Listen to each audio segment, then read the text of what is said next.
सो जब भी एक स्टूडेंट को अब्रॉड स्टडी के लिए लोन की रिक्वायरमेंट होती है तो वो बैंक के पास जाता है, और बैंक से हमें लोन मिलने में बहुत ज़्यादा डिफ़िकल्टी होती है, क्योंकि या तो वो आपसे कोई प्रॉपर्टी मांगते हैं, शो करने को कहते हैं यानी कि कोलेट्रल, या फिर वो आपको बोलते हैं कि आपको एफडी कराने की ज़रूरत है, तब आपको वो एक सर्टेन अमाउंट आपका लोन आपको प्रोवाइड करेंगे। बट वो अमाउंट भी इतना सफिशिएंट नहीं होता जितने की आपको रिक्वायरमेंट होती है। एंड इवन मेरे केस में भी मुझे लोन की रिक्वायरमेंट थी, क्योंकि मैंने मास्टर्स कोर्स के लिए अप्लाई करा था आयरलैंड के लिए, और मुझे लोन की रिक्वायरमेंट थी एटलीस्ट 20 लाख्स की, और मैं किसी भी तरीके का कोलेट्रल शो नहीं कर सकती थी और कोई भी एफडी या मैं कुछ ऐसा शो नहीं कर सकती थी, तो मुझे भी बहुत ज़्यादा प्रॉब्लम हुई थी। तो आज इस वीडियो में हम यही डिस्कस करेंगे कि मुझे कैसे लोन मिला, वो भी विदाउट कोलेट्रल, और कौन से ऐसे बैंक्स हैं जो हमें विदाउट कोलेट्रल लोन प्रोवाइड करते हैं। तो मैं सबसे पहले आपको अपनी स्टोरी बताती हूँ कि मैंने लोन के लिए कब अप्लाई करा था और कौन से बैंक्स थे जिन्होंने मुझे लोन विदाउट कोलेट्रल दिया, और कौन से बैंक्स थे जिन्होंने मुझे बिल्कुल ही मना कर दिया था कि आपको तो लोन मिलेगा ही नहीं। तो मैंने लोन के लिए तब अप्लाई करा था जैसे ही मुझे मेरे कॉलेज से अनकंडीशनल ऑफर लेटर मिल गया था, तभी से मैंने लोन के लिए अप्लाई करना स्टार्ट कर दिया था। तो हमारे ना जितने भी कॉमन बैंक्स होते हैं जैसे कैनरा, आईसीआईसीआई, एसबीआई, मैं सारे बैंक्स के पास गई थी, और हर किसी ने मुझे यही बोला कि आपको बिना कोलेट्रल के तो बिल्कुल लोन नहीं मिलेगा, आपको या तो अपनी प्रॉपर्टी शो करनी पड़ेगी कोई, या फिर आप एफडी करा लो तब एज अ सिक्योरिटी, तब हम आपको लोन प्रोवाइड कर देंगे। और आईसीआईसीआई ने तो मुझे साफ बोल दिया था कि एज अ सिक्योरिटी आप 20 लाख्स की एफडी करा लो, then we will provide you loan. So मेरा क्वेश्चन ये है कि अगर मेरे पास 20 लाख्स होते तो मैं लोन के लिए क्यों ही जाती बैंक्स के पास। इन सारे बैंक्स ने तो मुझे बिल्कुल मना कर दिया था कि आपको लोन नहीं मिलेगा विदाउट कोलेट्रल। फिर काफ़ी ज़्यादा परेशान होने के बाद मैंने अपने कंसल्टेंट से बात करी जिनके थ्रू मैंने आयरलैंड में कॉलेजेस में अप्लाई करा था। उनके थ्रू मुझे पता चला एनबीएफसीज के बारे में। एनबीएफसीज हमारे होते हैं non banking financial companies, and they are regulated by RBI which is Reserve Bank of India. Normal bank और एनबीएफसीज में क्या डिफरेंस होता है वो मैं आपको थोड़ा सा बताती हूँ। जो हमारे नॉर्मल बैंक होते हैं, आप किसी भी नॉर्मल बैंक में चले जाओ, एसबीआई, आईसीआईसीआई, जितने भी नॉर्मल बैंक्स होते हैं, कोई भी आपको विदाउट कोलेट्रल तो लोन नहीं देगा, और या फिर आपको कोई एफडी एज अ सिक्योरिटी करवानी पड़ेगी, तभी आपको लोन वो प्रोवाइड करेंगे।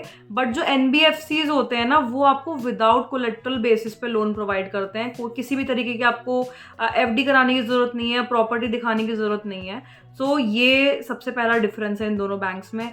और दूसरा एक थोड़ा सा ड्रॉबैक है एनबीएफसीज का कि उनका जो इंटरेस्ट रेट होता है ना, वो थोड़ा हायर होता है as compare to your normal banks. जो नॉर्मल बैंक्स होते हैं उनका इंटरेस्ट रेट आपका 7%, 8% समथिंग, इसमें आपको लोन मिल जाएगा। बट एनबीएफसीज में आपको मिलेगा 11%, 12% इंटरेस्ट रेट पे, एंड पर्सनली मुझे 11.50% पे लोन प्रोवाइड हुआ था। But on the other hand NBFCs आपको क्विक एजुकेशन लोन प्रोवाइड करते हैं as compare to your normal banks, क्योंकि एनबीएफसीज की बहुत ज़्यादा फास्टर सर्विस होती है। और हो सकता है नॉर्मल बैंक्स में अगर आप जाओ एजुकेशन लोन के लिए तो वो आपको 1 महीना 2 महीना पूरा लगा दें एजुकेशन लोन प्रोवाइड करने के लिए, बट एनबीएफसीज में ऐसा नहीं होता, आपको बहुत क्विक लोन मिल जाता है।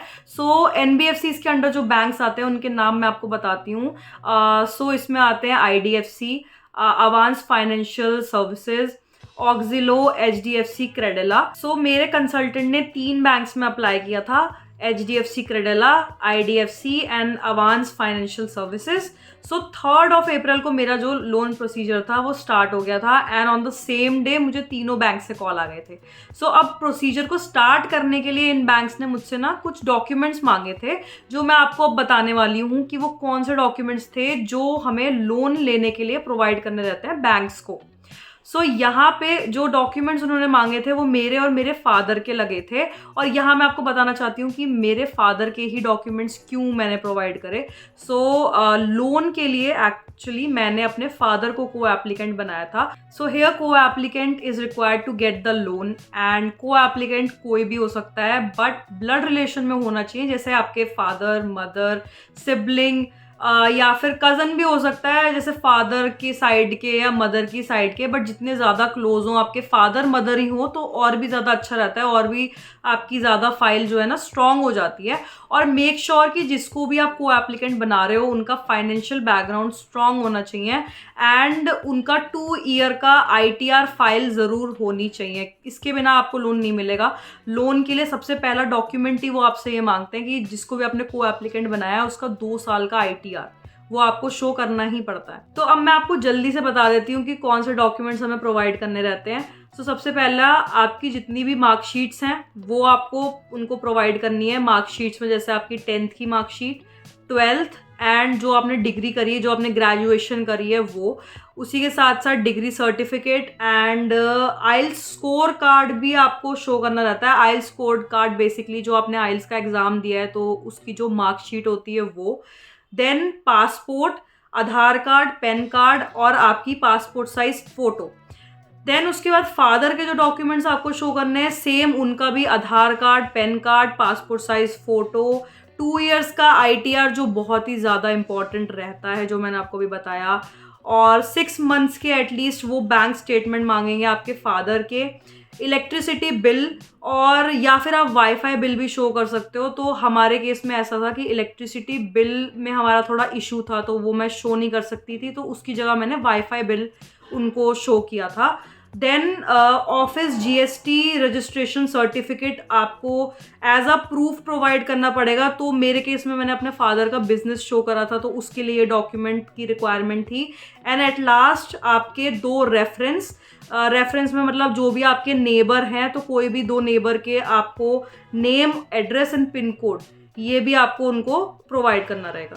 फिर ये सारे डॉक्यूमेंट्स प्रोवाइड करने के बाद बैंक्स की तरफ से मेरे पास वेरिफिकेशन कॉल आई थी जिस पे उन्होंने ना कुछ सेट ऑफ क्वेश्चंस मुझसे पूछे थे, तो वो मैं आपको बताती हूँ।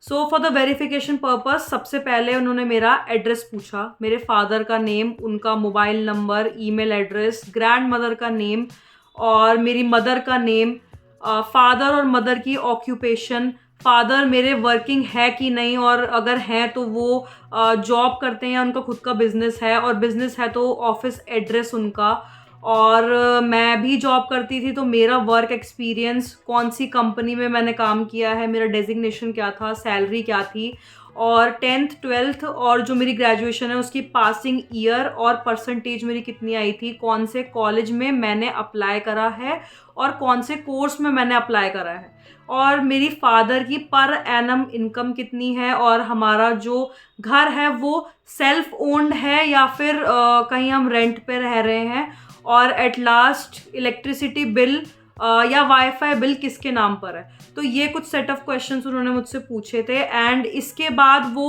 होम वेरिफिकेशन के लिए भी आए थे, तो मैंने अपने फादर का हमने बिजनेस शो करा था, मेरे फादर का बिजनेस है, तो इसके लिए वो वेरिफिकेशन के लिए घर पर भी आए थे। उन्होंने ऑफिस भी देखा था, उसकी फ़ोटो भी क्लिक करके लेके गए थे। तो ये सारी चीज़ें रहती है। तो बेसिकली अगर आप ऑफिस बिजनेस शो कर रहे हो तो वो आएंगे आपके घर पे और चेक करेंगे। देन सारी की सारी वेरिफिकेशन कॉल्स कंप्लीट करने के बाद, सारे डॉक्यूमेंट सबमिट करने के बाद, मेरे पास 2 बैंक से अप्रूवल आया था, IDFC और अवांस से, बट HDFC क्रेडेला से रिजेक्ट हो गया था। एंड आई डोंट नो कि उन्होंने क्यों रिजेक्ट करा, but to be very honest मुझे HDFC क्रेडेला का थोड़ा सा प्रोसीजर हार्ड लगा बाकी 2 बैंक्स कंपैरिजन में, क्योंकि HDFC क्रेडेला मुझसे बहुत ही ज़्यादा डॉक्यूमेंट्स मांग रहा था वेरिफिकेशन करने के लिए, but at the end I got the loan, so I was very happy. Then उसके बाद अब 2 जगह से 2 बैंक से मेरा अप्रूव हो चुका था, बट उनमें से भी मुझे एक चूज़ करना था, तो मैंने दोनों ही बैंक से बात करना स्टार्ट करा और इंटरेस्ट रेट पूछा कि भाई आप मुझे कितने इंटरेस्ट रेट पर लोन दे रहे हो। तो यहाँ पर मोस्ट इंपॉर्टेंट चीज़ यही है कि आप आराम से नेगोशिएट कर सकते हो रेट ऑफ इंटरेस्ट के लिए। ऐसा नहीं है कि जिस रेट ऑफ इंटरेस्ट पे लोन वो बैंक आपको प्रोवाइड कर रहा है तो आपको उसी पे ही मिलेगा। आप उनसे पूरा नेगोशिएट कर सकते हो। पहले वो मना करेंगे, वो भी अपनी तरह से ट्राई करेंगे कि आप उतने ही रेट ऑफ इंटरेस्ट में वो आपको लोन दें, बट आप उनसे नेगोशिएट करोगे तो वो कम कर देंगे। जैसे मेरे केस में अवांस और IDFC दोनों ही 12.50% के रेट ऑफ इंटरेस्ट पे लोन दे रहे थे, बट फिर मैंने उनसे थोड़ा नेगोशिएट करा, उनको बोला कि भाई मेरा कोर्स भी आप देखो अच्छा कोर्स है, कॉलेज भी अच्छा है, तो आप थोड़ा कम करो, दूसरे बैंक मुझे इतने उस पे दे रहे हैं तो आपका इतना ज़्यादा है। तो फिर कर करके IDFC 11.50 रेट ऑफ इंटरेस्ट पे आ गया था, बट अवांस ने कम नहीं करा, थोड़ा ही कम करा, मतलब 12% तक वो माना था। सो एट द एंड मैंने IDFC को चूज़ करा था एंड 12 अप्रैल को IDFC से मेरा 20 lakhs सैंक्शन हो गया था amount. Also rate of interest आपके कॉलेज पे भी डिपेंड करता है, जिस कॉलेज में आप अप्लाई करा है आपने बाहर, तो वो जितना ज़्यादा रेप्यूटेबल कॉलेज होगा उतना ही आपको कम रेट ऑफ इंटरेस्ट पे आपको लोन मिल जाएगा। So finally on 20th April I got 20 lakhs of loan from IDFC। So exact amount मैं आपको बता देती हूँ कि कितना मैंने सैंक्शन करा था, विच इज़ 20,77,499 रुपीज़। इतना लोन अमाउंट मैंने सैंक्शन करवाया था IDFC से, जो कि मुझे मिला था 11.50% RTO पे, एंड इस पे एक प्रोसेसिंग फ़ी भी लगी थी जो हमें पे करनी रहती है, which is 1% plus 18% GST, which is 24,515, and at last एक इंश्योरेंस भी होता है, विच इज़ 77,499 रुपीज़। उसके बाद आपका एक पार्शियल इंटरेस्ट भी आता है, और पार्शियल इंटरेस्ट आपका होता है 1 year of study period plus 1 year grace period, यानी कि for 24 months you have to pay certain amount to the bank. तो मेरे केस में मेरा 1 साल का कोर्स है, तो इसलिए 1 year ऑफ स्टडी पीरियड और उसके बाद मुझे 1 साल का ग्रेस पीरियड मिला है, तो 24 months।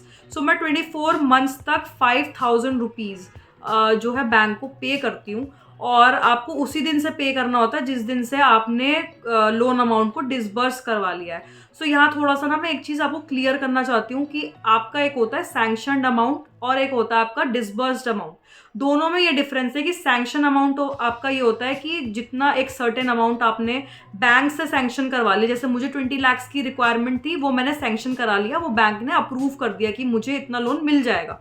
एक होता है आपका डिसबर्स कि मुझे अब एक सर्टेन अमाउंट की रिक्वायरमेंट है, वो 10 लाख भी हो सकते हैं, वो 5 लाख भी हो सकते हैं, मतलब अकॉर्डिंग टू माई नीड वो डिपेंड करता है। तो वो मैं उतना अमाउंट बैंक से डिसबर्स करवा लूँगी, तो वो होता है डिसबर्स अमाउंट। और जिस दिन से मैंने डिसबर्स करवाया है तो उसी अमाउंट पे मेरा इंटरेस्ट लगना स्टार्ट हो जाएगा। सैंक्शनड अमाउंट पे कोई इंटरेस्ट नहीं लगेगा, जितना अमाउंट मैं डिसबर्स कराऊंगी उसी पे ही मेरा इंटरेस्ट लगेगा डे 1 से।